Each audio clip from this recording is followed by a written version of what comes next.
Vietnamese naval ship visiting Indonesia. Vietnam attends regional anti-corruption conference in Thailand. 1.4 million international visitors come to Vietnam in 8 months. Vietnam's manufacturing industry remains attractive to foreign investors, says Savills. Taste of Queensland to further promote trade between Vietnam and Australia.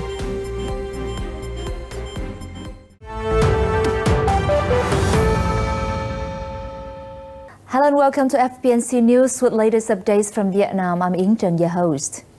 On August 29, Vietnamese naval ship HQ-012 arrived in Batu Ampart port of Indonesia, beginning its visit, exchange and joint drill with the Indonesian Navy. To reach the destination, the Vietnamese delegation had crossed nearly 750 nautical miles in more than 3 days. During the voyage, it conducted a long-distance seafaring training and practiced command training, combat readiness, coordination, and weapon and technical equipment mastery. On the same day, Vietnamese naval officers paid a courtesy call on the mayor of Batam City and commander of the Indonesian Coast Guard in the west of Indonesia. Vietnamese delegation led by Deputy Minister Nguyễn Văn Long is attending the Regional Anti-Corruption Conference for Law Enforcement Professionals in Southeast Asia from August 29 to 31st in Bangkok, Thailand. The event is being co-organized by the United Nations, Thailand's National Anti-Corruption Commission, and the Ministry of Justice of the Republic of Korea, ROK. It has brought together more than 200 delegates from 17 countries and territories in Asia Pacific. Speaking at the first session, Long approved participants on Vietnam's anti-corruption efforts. Between 2011 and June 2020, the Ministry of Public Security investigated nearly 3,000 corruption cases with more than 6,000 people involved and recovered assets worth some $980 million. Vietnam called on the UN and the international community to help the country in the field through the exchange of information and experience, personnel training, equipment supplies, and technology transfers. Vietnam has welcomed more than 1.44 million international arrivals in the first 8 months of 2020, a 13-fold rise from a year earlier, thanks to the reopening to foreign tourists and the resumption of international air routes. Asian visitors made up the majority with nearly 997,000 arrivals, accounting for 69% of the total in the 8 months.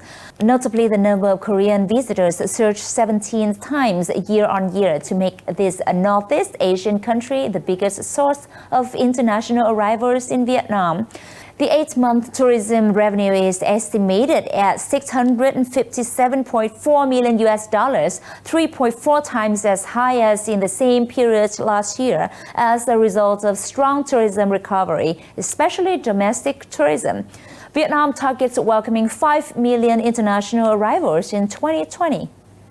Vietnam's textile garment industry is set to earn $45 billion in exports in 2020, compared to $40.4 billion last year, said representative of the Vietnam Textile and Apparel Association, or VTAS.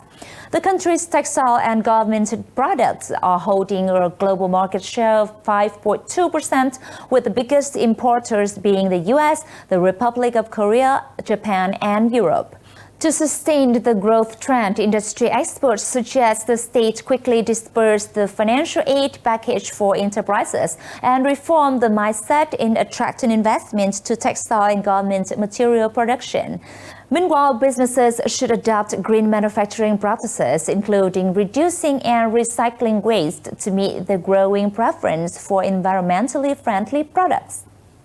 Vietnam is regarded as an outstanding investment destination for high-value manufacturing with production capacity satisfying the international investors, said Christopher J. Marriott, CEO of Savills Southeast Asia.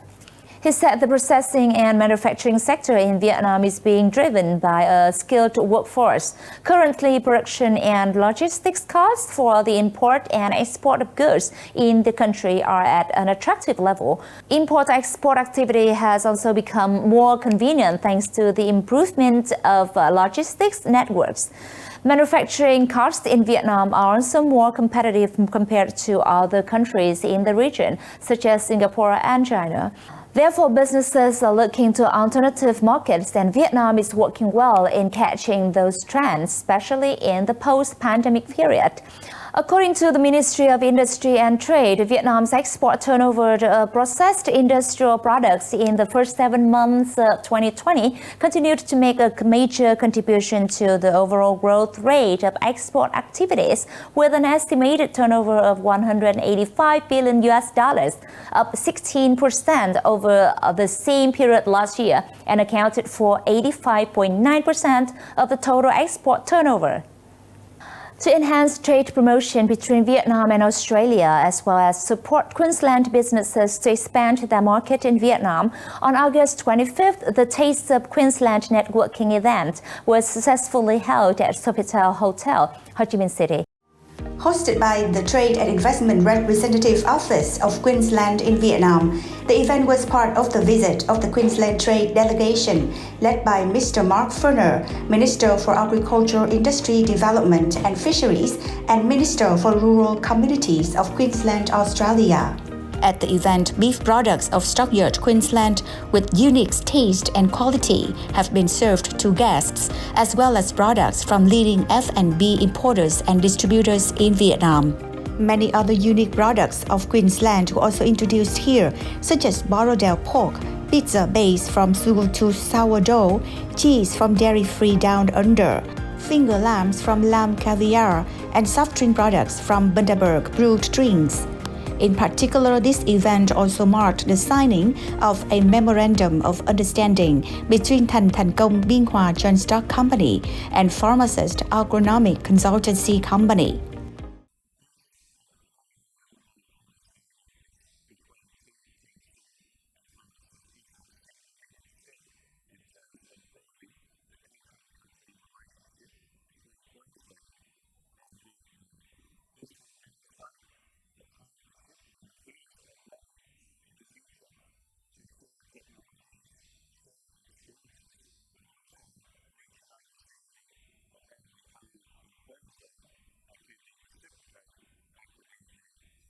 Bên cạnh 1.200 hectare thì cái chiến lược của TTC sẽ đi tới là mang khoảng at least là 300.000 tấn đường thô về Việt Nam, cũng như là phát triển 20.000 hectare về diện tích trồng mía ở tại Úc, không chỉ ở THAILAND mà còn Burger King hay McKay, thì TTC cũng sẽ có một cái chiến lược. Trong năm nay thì chiến lược của TTC sẽ đạt khoảng 5.000 ha mía tại Queensland, và further hơn nữa thì chiến lược trong vòng 3 năm tới sẽ đạt cái mục tiêu là 20.000 hectare. To date, Vietnam has signed 15 free trade agreements, including 3 regional ones, to which Australia is also a side member. These are extremely favorable platforms for Australian goods, as well as Australian investment in Vietnam in general, and Queensland in particular. And that has wrapped up our program for today. Thank you for watching. Until next time, goodbye.